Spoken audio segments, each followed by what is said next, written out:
Assalamualaikum warahmatullahi wabarakatuh.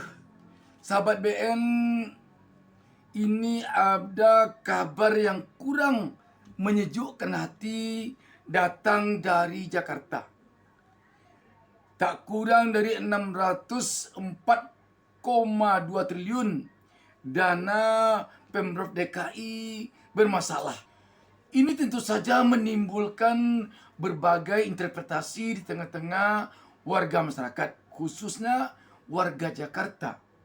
Sebab kita tahu selama kepemimpinan Anies Baswedan 5 tahun, Jakarta selalu mendapat penilaian WTP, wajar tanpa pengecualian, dari hasil pemeriksaan BPK. Sekarang ternyata di era PJ Gubernur Heru Budi Hartono terjadi permasalahan keuangan berkaitan dengan aset Pemprov DKI Jakarta. Nilainya bukan sedikit, 604,2 triliun rupiah. Dan sekarang ini PKS mendesak agar segera kasus ini dituntaskan. Apa nggak takut ini PKS dengan istana? Karena PKS sekarang telah berada di lingkaran kekuasaan. Pada takut sama Presiden Jokowi ini.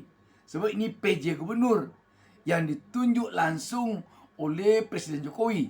Dan PJ Gubernur ini orang dekatnya Jokowi. Mari kita baca sebuah berita tentang hal ini. Indopost.co.id menurunkan berita di bawah judul Fraksi PKS DPR RI desak penyelidikan aset DKI Jakarta harus segera dilakukan.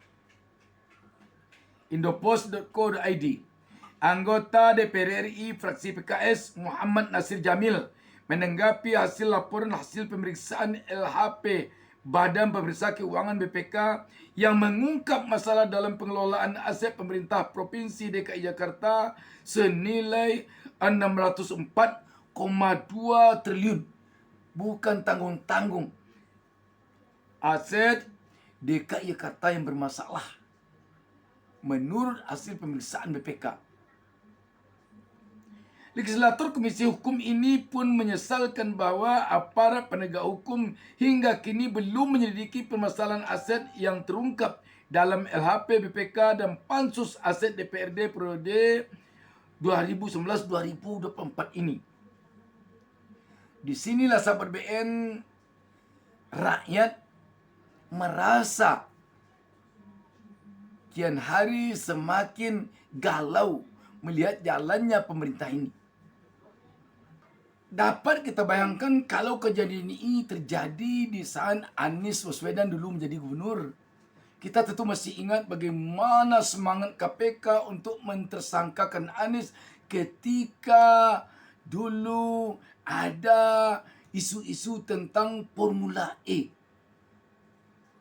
Bersemangat sekali KPK dulu untuk mentersangkakan Anies, sehingga sampai mundur pejabat KPK-nya gara-gara dia tidak mau mentersangkakan Anies. Yang konon kabarnya kemundurannya itu gara-gara dia tidak mau mentersangkakan Anies karena tidak cukup 2 alat bukti. Sementara yang di atasnya bersikeras juga ingin Anies jadi tersangka. Bayangkan, anggota DPR RI sendiri ini merasa kelihatannya agak kecewa karena sampai saat ini belum ada lagi langkah dari pihak yang berwenang untuk menyelidiki kasus ini. Angka ini sangat besar. APH tidak boleh hanya diam, harus segera menyelidiki LHP BPK itu. Dengan pembentukan panitia khusus Pansus mengenai aset, terdapat 2 syarat yang harus dijadikan acuan dalam penyelidikan masalah pengelolaan aset senilai 604,2 triliun ini. Katanya dikonfirmasi Indopost.co.id pada Kamis 3 Oktober 2024. Menurutnya, jika aparat penegak hukum belum melakukan penyelidikan terhadap LHP BPK, maka Komisi Hukum DPR akan meminta pertanggungjawaban dalam agenda rapat mendatang. Inilah yang paling ampuh agaknya yang harus dilakukan oleh DPR. Jika memang APH, aparat penegak hukum, masih belum juga menampakkan gerakannya ke Pemprov Jakarta ini, kami akan mengangkat permasalahan ini dalam agenda rapat dan menanyakan kepada APH mengenai perkembangan penyelidikan terkait LHP BPK tersebut, ujarnya. Politikus PKS yang menjabat 5 periode itu pun mengultimatum agar tidak ada permainan oleh oknum dalam penyelidikan untuk mengungkap kejanggalan dalam LHP BPK terkait permasalahan aset Pemprov DKI Jakarta yang belum tuntas hingga saat ini. Saya minta agar tidak ada pembiaran atau penghalangan terhadap penyelidikan aset ini, karena penyelidikan akan mengungkap apakah ada penggelapan atau pengalian aset yang merugikan negara, tandasnya. Mau tidak mau, suka tidak suka, DPR memang harus turun, apalagi PKS. Inilah kesempatan atau momen penting bagi PKS untuk membersihkan dirinya, untuk memperlihatkan kepada rakyat bahwa kendati pun PKS ini berada di lingkaran kekuasaan, tetapi dia masih bisa dipercaya untuk melihat yang salah itu salah, yang benar itu benar. Mantan penyidik KPK Yudi Purnomo mendorong penegak hukum untuk menyelidiki temuan LHP BPK guna memastikan keberadaan unsur tindak pidana korupsi. Langkah penyelidikan perlu segera dilakukan guna memastikan apakah temuan tersebut mengandung indikasi tindak pidana korupsi, ujarnya. Khususnya untuk mengkaji lebih lanjut terkait pemenuhan unsur-unsur dalam pasal 2 dan pasal 3 Undang-Undang Tindak Pidana Korupsi (Tipikor) yang mengarah pada adanya potensi kerugian keuangan negara, imbuhnya. Sementara itu, Badan Pengelola Aset Daerah BPAD melalui bagian Humas Pemprov DKI Jakarta membenarkan ihwal temuan BPK tersebut. BPAD menyatakan beberapa faktor yang mempengaruhi pengamanan aset tetap, antara lain adalah ketidaklengkapan bukti kepemilikan pada beberapa barang milik daerah BMD, adanya klaim dari pihak-pihak yang tidak bertanggung jawab, serta tumpang tindih kepemilikan. Namun langkah-langkah perbaikan terus diupayakan untuk mengatasi tantangan ini. Kalau apa yang disampaikan oleh Humas ini telah menyangkut kerugian negara, telah berkaitan dengan kerugian negara oleh ketidakjelasan aset ini, maka tidak ada lagi waktunya untuk perbaikan-perbaikan. Harusnya memang penegak hukum langsung memeriksa. Pemprov DKI Jakarta telah merancang sejumlah langkah strategis untuk meningkatkan pengamanan barang milik daerah, meliputi 1. Penyusunan database aset melalui investasi aset dan pembuatan sistem manajemen aset. Peningkatan kapasitas melalui pendidikan dan pelatihan terkait BMD bagi petugas yang berwenang. Penguatan kolaborasi dengan berbagai stakeholder terkait. Pelaksanaan audit dan monitoring secara berkala untuk memastikan keamanan aset. Pemanfaatan teknologi informasi guna meningkatkan efisiensi dan transparansi dalam pengelolaan aset. Langkah-langkah ini diharapkan dapat memperkuat pengelolaan dan pengamanan aset daerah ke depan. Ini semuanya untuk ke depan, bukan untuk yang sudah terjadi ini. Yang sudah terjadi ini tidak ada humas ini menyampaikan apa yang telah dilakukannya dan apa yang akan dilakukannya. Karena itu memang haruslah aparat penegak hukum yang turun melakukan penyelidikan. Dan nanti tentu kalau penyelidikannya memperlihatkan indikasi ada tindakan korupsi, tentu lanjut kepada penyidikan.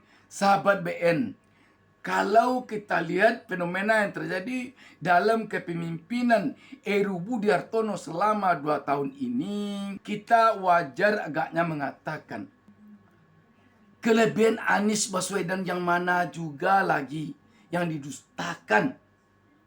Kejujuran Anies Baswedan yang mana juga lagi yang didustakan. Kemampuan kepemimpinan Anies Baswedan yang mana juga lagi yang didustakan. Sehingga ketika kita melihat permasalahan ini dan kita bandingkan dengan kepemimpinan Anies selama 5 tahun, jauh panggang dari api. Ini baru 2 tahun. Dapat dibayangkan kalau 5 tahun kepemimpinan Heru Budi Hartono ini. Tetapi yang terjadi, upaya untuk menyingkirkan Anies berlapis-lapis dilakukan. Berlapis-lapis.